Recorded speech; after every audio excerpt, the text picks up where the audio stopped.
Hi friends, good morning. ఎలా ఉన్నారు? I hope అందరూ బాగున్నారని అనుకుంటున్నా. ఈరోజు ఒక మంచి రెసిపీతో మీ ముందుకు వస్తున్నా. బీరకాయతో ఒక మంచి రెసిపీ చేస్తున్నాను. ఐ హోప్ మీకు కూడా నచ్చుతుందని అనుకుంటున్నా. ముందుగా బీరకాయని పీల్ ఆఫ్ చేసుకుందాం. చూడండి, ఇవి షార్ప్ ఎడ్జెస్ ఉన్నాయి కదా, వీటిని ఇలా పీల్ ఆఫ్ చేసుకుందాం.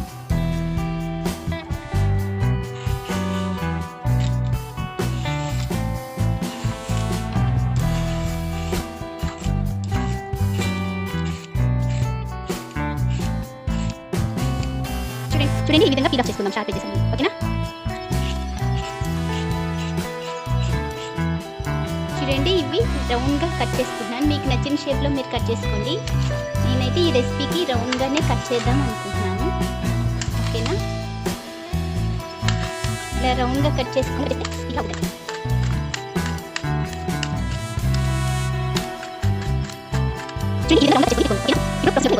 చూడండి, ఆనియన్స్, గార్లిక్ అండ్ ములంకాడలు, ఇవి చాప్ టొమాటోస్.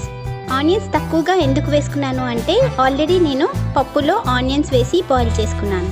చూడండి, పప్పుని ఈ విధంగా బాయిల్ చేసి పెట్టుకున్నాను ఆనియన్స్ అండ్ గ్రీన్ చిల్లీస్తో. స్టవ్ ఆన్ చేసుకొని ప్యాన్ హీట్ చేసుకుందాం. ఇప్పుడు ప్యాన్ హీట్ అయిన తర్వాత ఆయిల్ యాడ్ చేసుకుందాం. ఆయిల్ హీట్ అయిన తర్వాత ఆవాలు, జీలకర్ర, ఎండుమిర్చి యాడ్ చేసుకుందాం. చూడండి, ఇప్పుడు గార్లిక్ అండ్ ఆనియన్స్ కూడా ఫ్రై చేసుకుందాం.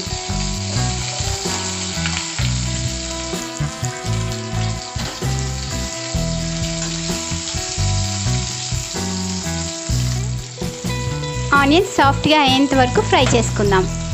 నెక్స్ట్ కట్ చేసి పెట్టుకున్న ములంకాడల్ని యాడ్ చేసుకుందాం.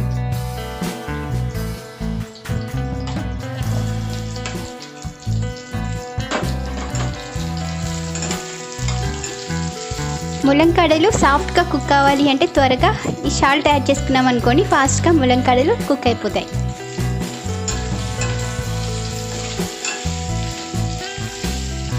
నెక్స్ట్ కట్ చేసి పెట్టుకున్న బీరకాయ పీసెస్ యాడ్ చేసుకుందాం.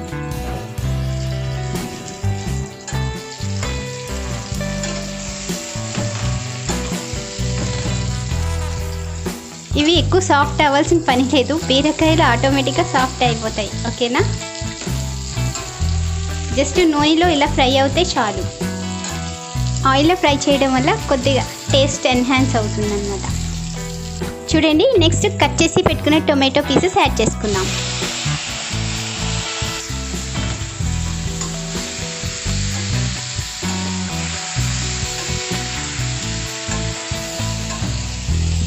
చూడండి, లిడ్ క్లోజ్ చేసుకొని ఒక 5 మినిట్స్ కుక్ చేసుకుందాం. ఇలా లిడ్ క్లోజ్ చేసుకోవడం వల్ల ఫాస్ట్గా కుక్ అయిపోతుంది. చూడండి, ఇప్పుడు లిడ్ ఓపెన్ చేసి చూద్దాం ఎలా కుక్ అయిందన్నది. సాఫ్ట్గా అయిపోయింది. ఇలా లిడ్ క్లోజ్ చేసుకోవడం వల్ల త్వరగా కుక్ అయిపోతూ ఉంటాయి పీసెస్ అన్నిటిని. నెక్స్ట్ ఇప్పుడు ధనియా పౌడర్ యాడ్ చేసుకుందాం. చూడండి, నెక్స్ట్ టర్మరిక్ పౌడర్ యాడ్ చేసుకుందాం. చిల్లీ పౌడర్ కొంచెం ఎక్కువ వేసుకుందాం, ఎందుకంటే ఇది తీయగా ఉంటుంది కదా, అందుకనేసి. నెక్స్ట్ సాల్ట్ యాడ్ చేసుకుందాం. వీటన్నిటికీ ఇంగ్రీడియంట్స్ అన్నీ అబ్జర్వ్ చేసుకునేలాగా కుక్ చేసుకుందాం. ఒక 5 మినిట్స్ ఈ విధంగా కుక్ చేసుకుందాం, సో దట్ ఈ ఇంగ్రీడియంట్స్ అన్నీ పీసెస్ అబ్జర్వ్ చేయాలి కదా. చూడండి, ఇప్పుడు సాఫ్ట్గా కుక్ అయిపోయింది కదా. ఇప్పుడు ఈ స్టేజ్లో మనం పప్పు యాడ్ చేసుకుందాం. చూడండి, బాయిల్ చేసి పెట్టుకున్న పప్పుని ఇప్పుడు ఈ స్టేజ్లో యాడ్ చేసుకుందాం.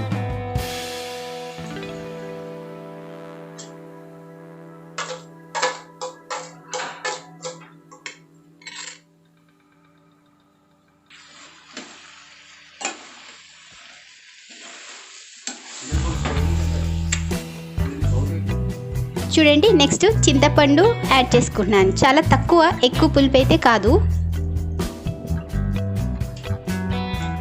ఈ పులుపు యాడ్ చేసుకోవడం వల్ల మంచి టేస్ట్ వస్తుంది.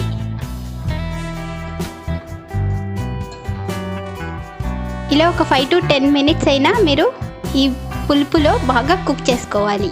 మనం వేసుకునే పులుపు బట్టి టైమింగ్స్ చేంజ్ అవుతాయి. సో నేను తక్కువ పులుపు వేసుకున్నాను కాబట్టి తక్కువ టైంలోనే ఇది ఫినిష్ అయిపోద్ది కర్రీ. డల్గా ఎక్కువ పులుపు అయితే పెట్టుకోకండి, తక్కువ పులుపు వేసుకుంటేనే టేస్టీగా ఉంటుంది. చూడండి, ఇప్పుడు లిడ్ క్లోజ్ చేసుకొని ఒక 10 మినిట్స్ అయినా కుక్ చేసుకుందాం. చూడండి, ఇప్పుడు లిడ్ ఓపెన్ చేసి చూద్దాం. మంచి స్మెల్ వస్తుంది. చూడండి రెడీ అయిపోయింది. టేస్టీ పప్పు ఎంత టేస్టీగా ఉందంటే నేను ఇప్పుడే టేస్ట్ చేశాను. మీరు కూడా ఇదే విధంగా ట్రై చేయండి. తప్పకుండా మీకు కూడా మీ ఇంట్లో వాళ్ళందరూ ఇష్టపడతారు. ఓకేనా? మరిన్ని ఇంట్రెస్టింగ్ రెసిపీస్ కోసం నా ఛానల్ని సబ్స్క్రైబ్ చేసుకోండి. Bye friends, thanks for watching. ఇప్పుడు మనం ఇది డిష్ అవుట్ చేసేసుకుందాం. ఓకేనా? నాకైతే చాలా టేస్టీగా వచ్చిందండి. డెఫినెట్గా మీ ఇంట్లో వాళ్ళందరికీ ఇష్టం అవుతుంది ఇలా చేస్తే. చూడండి ఎంత బాగుందో. మరిన్ని టేస్టీ రెసిపీస్ కోసం నా ఛానల్ని సబ్స్క్రైబ్ చేసుకోండి. Bye friends.